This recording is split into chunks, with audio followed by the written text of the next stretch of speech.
Hello everyone, and welcome back to the Mindful Homestead. I've got a pocket full of cough drops, and I'm ready to rock this video.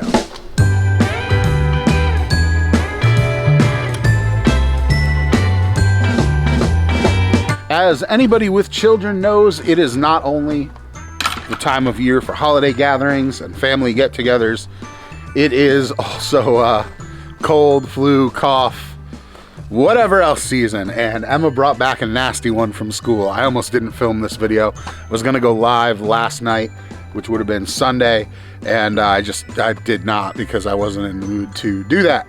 However, today we're holding it together enough. Today in this video, I want to go over some of the things that you can think about getting your family or friends who are homesteaders or small farmers as gifts this holiday season. Things that we have used personally that we know are good. Things that they can appreciate or use on the homestead, even if they have something already that is similar to what you're getting them. It's something that is great in addition to what they have, or maybe as a slight upgrade from what they've been using. But first, as always, we've got to get the pigs fed.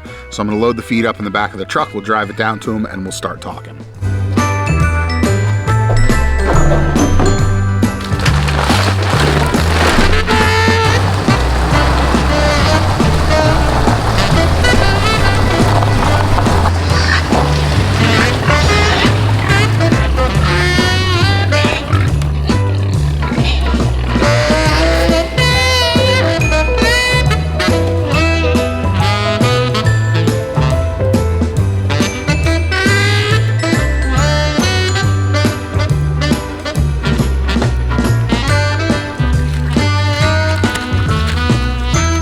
Good news with the pigs, we were able to find a butcher. They're gonna be going December 10th, that's this Saturday. I've been able to work with everybody that was a whole or half shareholder. We've got cut sheets in, most of them in at this point. So we're good to go. Major, huge shout out to the butcher shop. Dustin up there is taking care of us. They're in Guilford, New Hampshire. If you're in the area, definitely check them out. I'm super happy to be able to get pork off to our customers and to get these pigs out of here so I don't have to feed them anymore. I'm gonna turn the truck around and we're gonna head back up to the house and we'll talk a little bit about this gift giving for homesteaders thing.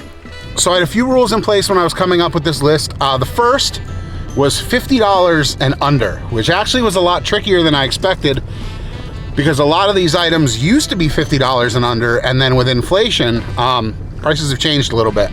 That said, at the time of filming, all of the items on this list were $50 or under.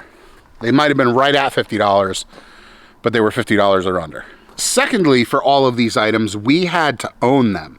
I wasn't gonna just put out a video and throw caution to the wind as far as figuring out whether something was good or bad before I recommend it to everyone on the channel. I've said this before, I'm not just gonna do reviews or plug products just for the sake of doing it.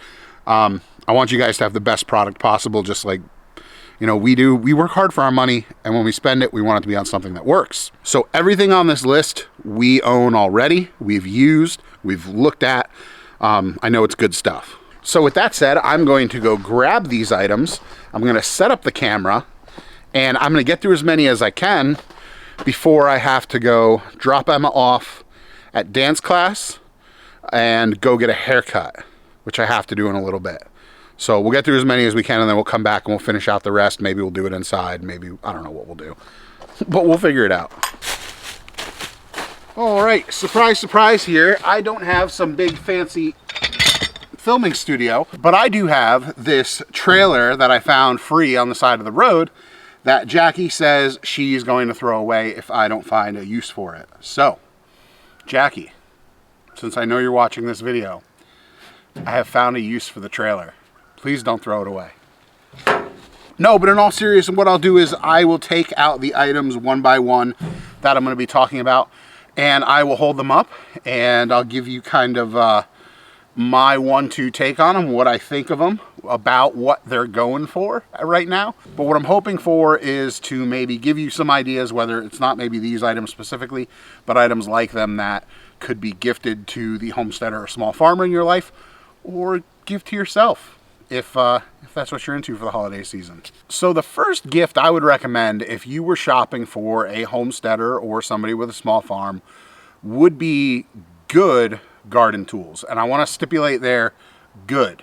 A lot of us have owned garden tools in the past that we've gotten from like the local discount store, and if they have a plastic or fiberglass handle, you know, that can be uncomfortable after time. What I really want to point out here is that there is a class of quality garden tools that exists, and we've actually started over the last few years replacing the cheaper stuff that we own with this. And I want to share them with you and maybe clue you into this. So this right here is our current collection of DeWitt garden tools. What we've got right here in front of us is a transplanting trowel, a Cape Cod weeder, that's called, a 5-point cultivator, or 5-tine cultivator, and I'm not sure what that one's called, maybe Japanese hoe. It doesn't say on it what it is, but there will be links for all of this in the description down below. All of these are using a Swedish boron steel, they're calling it. They are forged heads. They're not stamped, they're not pressed. They're actually forged heads on all of these tools. You can see the welding here. But what that's going to do for you is that's going to yield a tool that has a superior strength quality to it. In the past, you know, you've seen garden hose and things like that, that the welds fail and things break off. Not happening here. These are tools that DeWitt says will last a lifetime, and we'll talk about that in just a second. Beyond that forged boron steel, you've got sustainably sourced ash handles, which is awesome. You know, they're not just chopping down forests everywhere to get to that ash. It is a great wood to make handles. The handles are comfortable. There you can see they're contoured for extended use. DeWitt handcrafts all of this stuff in Holland, which in today's world, you know, if we're looking at things that are made globally but not necessarily made with pride, things that are made in places where the companies are founded, you tend to have a little bit better quality there because they're putting not only their name on it but their country on it as well. So these are made in Holland, so happy to see that. And they stand behind that manufacturing that they're doing by putting a lifetime warranty on all of their tools, which is not necessarily uncommon in the garden tool space, but it's kind of uncommon that you find a tool, a garden tool, that you think is actually going to last forever when you pick it up. When you feel these things, you put your hands on them, they're quality. They're not junk. They're not, you know, $2.99 down at the bargain store. I think when I purchased these, they were between $25 and $35. Now the price has crept up a little bit. I think most of the tools I saw when I was looking online were between like $35 and $50. But you can get, you know, your regular hand tools, slightly longer hand tools, and then they do also have another handle shape which is slightly longer where you can work those tools standing up, which is always nice. So item number one, high quality garden tools, in this case DeWitt, made in Holland gardening tools. The next thing we've got on the list is something viewers of the channel have heard me harp on before, and this particular item is the Victorinox 6-inch semi-stiff Fibrox handled boning knife. This is a knife that I've owned now for a few years, and it's kind of taken up a main residence in my kitchen, but also here on the homestead. The shape of this blade, that curved shape, it allows for nice sweeping cuts whatever you're doing. So I've used it for prep in the kitchen, for breaking down roasts and turkeys and chickens and things like that, boning out meat. But I've also taken it just for general prep in the kitchen, and I've gone so far as to bring this outside, and this is actually my #1 poultry processing knife as far as both killing, you know, the slaughtering, the bleeding out process, and for parting out and eviscerating birds. I have even used this to make the bleeding cut on a pig that we had to slaughter here on the farm last year. So to say that this knife is kind of a do-it-all for me, and it literally is. Key features of this knife that really kind of drew me to it and hooked me in. You've got this Fibrox handle here. It's a polymer handle, nylon I believe, but it's got a good grip on it that works when your hands are dry, but it doesn't lose grip even when your hands are wet or slimy. If you're processing chickens, if you're gutting fish or skinning fish or scaling fish, you know, anytime your hands are gross, this thing you can still get a solid grip on, which is huge. You've got a high carbon stainless blade on here, so the carbon in the blade keeps it tough. It makes it nice and flexible. but it also provides stainless trait to the metal, so that you use this knife and you set it down and you walk away from it for a couple hours and it has some acids on it, or just funk in general, it's not going to rust up on you immediately. It can rust up on you long term, you know, any carbon steel can do that, but it's pretty resilient for that. The heat treatment on Victorinox's blades is incredible. They take an edge, they keep an edge, but most importantly, throughout the course of the day, they're easy to keep sharp. I'll put a wicked edge on this thing at the start of a chicken processing day, and throughout the course of the day, I won't have to sharpen it again. I'll just run it on the steel a few times and hone it back to pretty much razor hair popping sharp. This curved shape here makes it super versatile. If you are boning out a roast or something like that, it lets you get around where you need to be. The handle is comfortable in both a traditional grip like this, a pinched grip if that's what you're using, which you wouldn't really use for a knife like this, but you can.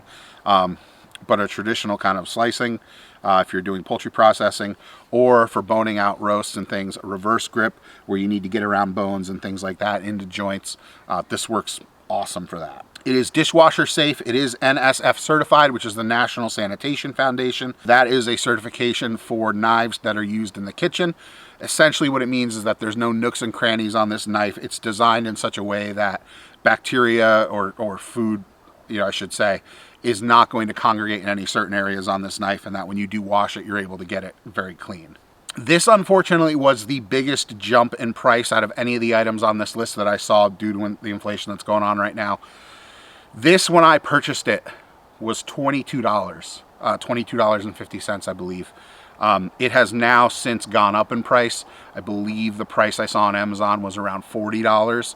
I do want to note that at $40, it's a Swiss-made knife. It's not made in China. This is made in Switzerland, where Victorinox is from. To me, this knife is every single bit worth $40. Most of the Victorinox kitchen knives with these Fibrox handles, their blades are incredible. The blade steels are incredible. The grinds are incredible. Their heat treatment is incredible. The handles are not, you know, the prettiest things on the planet, but they're comfortable for long-term use over the course of an entire day. They get the job done, and at $40, I feel like this is still an indispensable part of a homestead kitchen as far as what you could use it for. Oh, and I mentioned it on the DeWitt, I believe, but lifetime guarantee on this as well. You guys can kind of see a trend going on here, not necessarily looking for the bargain basement, super cheap, super quick, but the stuff that you can buy and is going to last you, and kind of meets that hybrid of buy once, cry once, which, you know, nobody wants to spend a ton of money on something, but sometimes it's warranted. But these are all items where I feel that you can buy once and not necessarily have to cry too much, because you're going to get a lot of use out of them. So again, Victorinox 6-inch semi-stiff boning knife.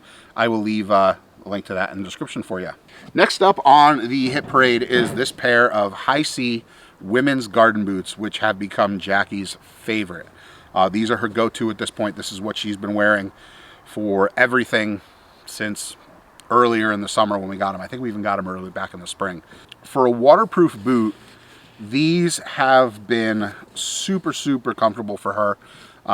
They're kind of everything she's wanted, and I catch her kind of just defaulting to these things whenever she needs to throw a pair of boots on to go outside and do some work. You've got a rubber bottom with a fairly grippy sole. You've got this 5mm neoprene top here, so waterproof from the bottom all the way up. But in addition to that waterproofness, you also have an air mesh lining, that they call it, on the inside, which promotes airflow throughout the inside of the boot. They don't get hot, they don't get stuffy, they're comfortable to wear even in the summertime. One of the nice features that she likes about them is in the summertime, if she's not in a muddy, mucky environment, she can take the tops, fold them down,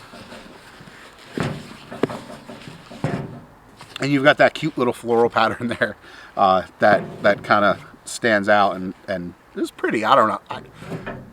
I'm not about cute per se, but she really likes these. So guys, if you're looking to get your wife something nice for her garden or homestead, definitely take a look at these things. The bang for the buck on these, if you've priced out muck boots or bogs or something like that in the last couple of years, you know the prices on them can be stupid high for what you feel like you're getting. Or the other concern that I see a lot of the time is you go out and you buy an expensive pair of waterproof farm boots and they start falling apart on you. These have not done that. They haven't started falling apart on Jackie, despite the price on them being low. $50 on these. They haven't gone up because of inflation and everything. I feel like these are the sort of boots that, even if at $50 you have to buy a pair a year, figure a pair of muck boots is $150. I think the chores are maybe $130. There you're talking, unless you get 3 years out of that pair of muck boots, your cost is going to be about the same. And it's not like you're getting a made in America boot versus a made in China boot. Muck boots are made in China. Most of the major brands are made in China. These are made in China as well. I mean, here's the other thing. If you've got to buy a pair a year on these, you remember DeWitt had the lifetime warranty. The Victorinox knife had a lifetime warranty. These also come, believe it or not, with a lifetime warranty on them. So the way I look at it, I mean, you buy a pair of boots, if they wear out in 6 or 7 months, contact the company, see if you can get another pair. If they hook you up, cool. If you get 2 pairs of boots out of that one purchase, you're good to go. I mean, it's kind of one of those things where as long as somebody's happy and they're comfortable on their feet, at the very least, you've got something that looks cute that you can wear around the garden. But as you can see, she beats the snot out of these things.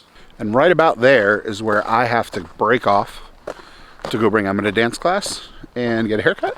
So I'm going to put all this stuff back, and we'll resume this with the last 2 items when we get back. But I'm really excited to talk about this next item because it's actually from a friend of mine.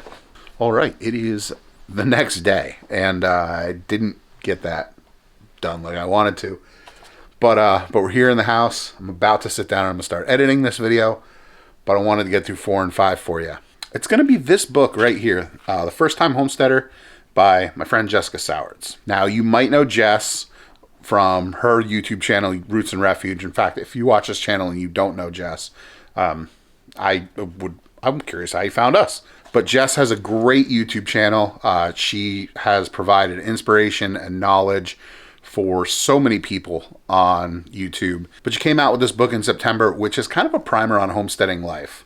It's definitely targeted at the first timer. Obviously the title stipulates that.